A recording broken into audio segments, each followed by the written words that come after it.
Hey guys, how's it going? I want to do a quick video on the debt ceiling and Donald Trump. Now, the news is talking about World War III right now. Potential war in Syria, ground invasion, North Korea, taking out the dictator over there, Kim Jong-un, or whatever his name is, and a potential war with Russia. It's crazy what the war parties from the left and the right are talking about. And the hysteria over war is quite insane. And you have to realize most people don't get their news from alternative means. They get it from the mainstream media. So they're getting all this BS from them. Now, the debt ceiling. This will be really interesting. In a few weeks, if no deal is made between the Republicans and Donald Trump, then the government will at least partially shut down. And if the government partially shuts down, that means that cash from the government will not go to individuals that need the cash, right? Or it won't flow into the economy. I am not in favor of big government, but I will acknowledge that under Obama, the stock market went up for a few reasons. Part of it was the government spending programs that he had and of low interest rates. Those two reasons were the reasons why the stock market went up.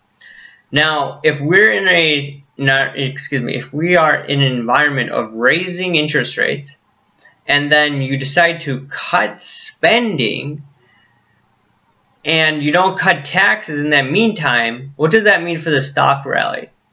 It may not happen overnight, but this rally that we've seen since November, where the S&P futures was at 203 election night, all the way to, what is it right now, 2334, even though the market's been going down right now, it's a minor pullback that we've seen from around 240 on the SPY or 239 on the SPY.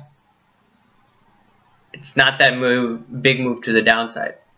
Now, from what we've seen in November, we've seen the stock market go up and up and up and up in a straight line. We haven't had any hard pullbacks.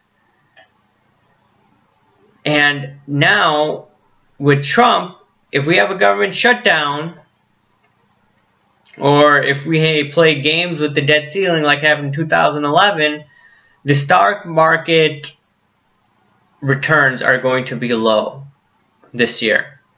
As crazy as that sounds, because the market's gone up and up and up and up and up and up and up. If you cut the government spending and you're raising interest rates, you don't cut taxes, then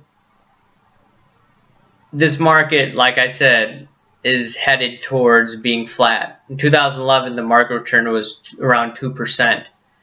In my opinion, the Republicans who have the power of raising the debt ceiling or have the major influence, they're probably going to play hardball with Trump. The reason why is these guys are associated with the establishment. The establishment controls these congressmen. And they're going to tell them, hey, you got to be tough with Trump, just to show him a message. And I think that's what's going to happen. They eventually will come to a deal, but Donald Trump will have to give in to many of the concessions. Excuse me. He will have to give in. And this will be detrimental for his presidency this year, in my opinion. Now, you want to look at the volatility index, or the VIX, or the 90-day volatility index, the VXV. It's pricing in volatility as of right now. If you look at the VIX index, the VIX hit around 16.07 earlier today. And if you want to look at what the VIX technically is, it's a measure of volatility over a 30-day span. And what are significant events happening in the next 30 days? Well, the debt ceiling fiasco, for sure. You have to look at the fact that there's the French elections in around 10 days. If Le Pen wins, the market's going to go back down. And if you want to look at the 90-day volatility index, the VXV, that is actually lower than the VIX index. Usually you see the VIX index less than the VXV.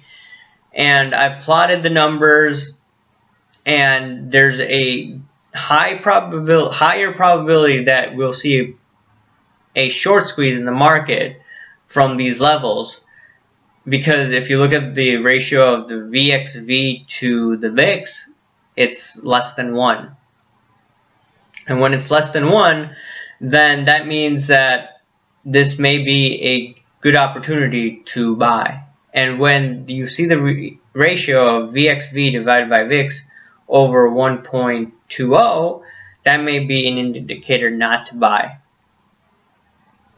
So, regards to volatility and the stock market and everything else, I will have to say that the debt ceiling will have a major impact on the stock market, maybe in the next few months. Because, like I said, if you are an economy dependent on government cheese and you get rid of that cheese initially, there will be some sort of negative reaction in the marketplace. And Janet Yellen has raised interest rates. It seems like a conspiracy that all these establishment guys are enacting policies that will make the market and the economy struggle.